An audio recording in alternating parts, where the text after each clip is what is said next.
다음 주 일정을 미리 알아볼 수 있는 시간이죠. 문현진의 주식 캘린더 시간입니다. 오늘도 다음 주 일정을 미리 알아볼 수 있다면 우리가 미리 대응할 수 있을 것 같기도 하고, 어떤 종목이 움직일지 미리 알 수 있다면 내 종목이 움직일 수 있을까에 대한 생각을 해볼 수 있게 되죠. 그거 제가 알려드리겠습니다. 하루에 5분, 10분 정도만 투자하시면 다음 주 일정 제가 여러분들께 상세하게 알려드리도록 하겠습니다. 도움이 되신다면 좋아요와 구독 그리고 알람 설정까지 반드시 부탁드리면서 바로 출발해 보도록 하죠. 자, 일단 다음 주 월요일이죠. 월요일은 한글날 대체 공휴일로 우리나라 시장은 증시가 쉽니다. 네, 이런 부분들도 알고 계시는 것이 좋겠죠. 월요일 증시 왜 이렇게 안 열리지 하시지 마시고 다음 주는 그냥 푹 쉬시면 될 것 같습니다. 그리고 대만도 국경절 대체 휴무로 쉽니다. 그래서 우리나라뿐만 아니라 대만도 쉰다라는 것도 알고 계시면 도움이 될 것 같네요. 자, 그리고 화요일입니다. 화요일 같은 경우는 이제 우리나라 금융통화위원회가 열리게 돼요. 그래서 금융통화위원회에서 이제 금리 인상에 대한 어떤 가닥이 나올 수 있을 것 같은데 10월에 금리 인상은 하지 않을 것 같긴 합니다. 그러나 어떤 이야기 나오게 될지 한번 지켜봐야 될 것 같고요. 11월에 이제는 또 금리 인상이 또 추가로 인상이 될 수 있다라는 이야기 나오고 있는데, 갑자기 선제적으로 금리 올릴 수도 있는 거니까 일단 한번 살펴보자고요. 어떻게 될지는 조금 더 지켜보시는 것이 맞겠다 생각이 들어서 금융통화위원회 집중하자라는 전략을 드려보도록 하고, 그리고 이제 블루 오리진이라고 하는 미국에 있는 또 기업이 현지 시간으로 10월 10일 화요일에 또 두 번째 우주 관광에 나섭니다.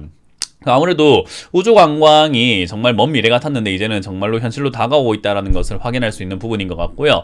저렇게 되면 이제 우주 관련 기업들 조금 움직일 수도 있으니까 위성 또는 우주 관련 부품 기업들 관심 있게 보시는 것은 어떨까라고 보시면 좋겠네요. 자, 그리고 수요일입니다. 수요일이죠. 예, 수요일에는 K카가 신규 상장을 합니다. K카가 신규 상장을 할 예정인데요. 아무래도 중고차 유통이라든지 플랫폼을 개발하고 있는 기업이다 보니 이런 기업들이 상장되게 되면은 이제 중고차 관련 쪽으로도 사람들의 관심이 가지 않을까 생각이 듭니다. 신규 차가 안 나오니까 당연히 요즘에 중고차 거래가 좀 활발해지고 있다라는 이야기 나오고 있는데요. 역시 중고차 시장에 대한 기대감 좀 있지 않을까. 신규 상장주들이 지금도 아직도 많이 남아 있는데 이제 그런 것들이 상장되었을 때 시세가 얼마나 나와주게 될지, 이렇게 악조건 속에서 시세가 갑자기 급등이 나오게 될지는 조금 지켜봐야 되는 부분이 아닐까 싶긴 합니다만은, 그래도 일단 신규 상장한다는 거 대신에 일단 살 필요는 없다라고 저는 여러분들께 말씀 많이 드리고 싶습니다. 그리고 K카 같은 경우는 2020년 기준으로 중고차 시장 내에서 매출이 1위라고 하죠. 그래서 이제 그런 점들은 조금 알고 계시는 게 좋지 않을까라고 이야기해 드릴 수 있겠네요.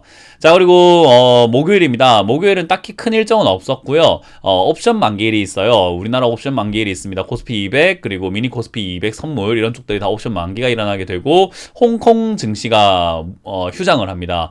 헝다그룹 때문에 지금 말이 많은 상황에서 중국과 홍콩은 조금 쉬어주는 게 정말 좋은 것 같긴 하거든요. 그래서 이제 이런 부분들이 좀 쉬는 형태로 나와주니까 그런 점들 참고하셔가지고 체크하시는 게 좋을 것 같고요. 추가로 이제 미국 FOMC 의사록을 공개한다라고 하죠. 그래서 FOMC에서 어떤 이야기가 오고 갔었는지를 공개하는 거니까 거기서도 우리가 다음 FOMC라든지 다음 통화 정책에 대한 어떤 힌트를 조금 찾아볼 수 있지 않을까 생각이 듭니다.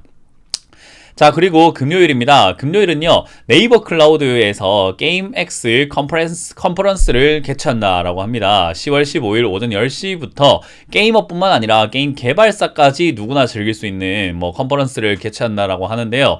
이건 이제 아무래도 온라인 라이브 방송으로 진행이 되게 되고요. 그래서 이제 그런 부분들이 나오다 보면은 역시 게임이라든지 게임 플랫폼 관련 기업들 그리고 네이버까지 해서 약간은 조금 시세를 주거나 움직일 수 있지 않을까 생각을 한번 해보게 됩니다. 요즘 이제 컴퓨터를 통해서 게임을 하시는 분들이 좀 많아지고 있습니다. 디아블로2도 지금 다시 또 이렇게 리마스터 돼가지고 나와준 상태라서 많은 사람들이 게임에 관심을 가지고 있고요. 거기다가 이제 리니지의 이제 좀 하락세로 인해서 또 수혜를 보고 있는 그런 기업들도 좀 많아지고 있는 것 같고요. 그래서 게임에 대한 기대감이 점점 높아지고 조금 이렇게 인지도가 점점 생겨나가고 있는 과정에서 게임 매출 역시 상승할 수 있다 생각을 하니까요. 참고 바라겠고요. 그리고 10월 15일 금요일에는 미국 시장의 옵션 만기일이 옵니다. 그래서 아마 다음 주는 조금 다사다난하지 않을까. 조금은 옵션 만기일이 2개가 겹쳐 있다라고 하다 보니 조금은 요동칠 수 있겠다 생각이 듭니다. 요즘 시장도 많이 빠지고 있기 때문에 빠져내려가는 과정에서도 막 이렇게 시장이 약간 시세를 조금 변동을 줄 것 같거든요. 그래서 그런 시세에 놀아나지 말자라는 의견을 드려보도록 하고요. 이제 그런 것보다는 역시나 내 종목이 탄탄한 기업이라고 한다면 추가 매수 타이밍을 기다려보는 게 맞을 것 같은데 아직은 아니다라는 전략을 좀 드려볼 수 있을 것 같아요. 아마 다음 주에 바닥을 잡는 모습이 나와준다면은 뭐 추가 매수 타이밍 나와줄 수도 있으니까요. 일단은 지켜보자라는 전략을 전체적으로 드려볼 수 있을 것 같네요. 자, 이렇게 오늘 맞춰보도록 하고요. 증시 캘린더 많이 봐주시길 바라고 도움되셨다면 좋아요와 구독 그리고 알람 설정까지 반드시 부탁드리면서 다음 주도 성공 투자 기원하도록 하겠습니다. 고맙습니다.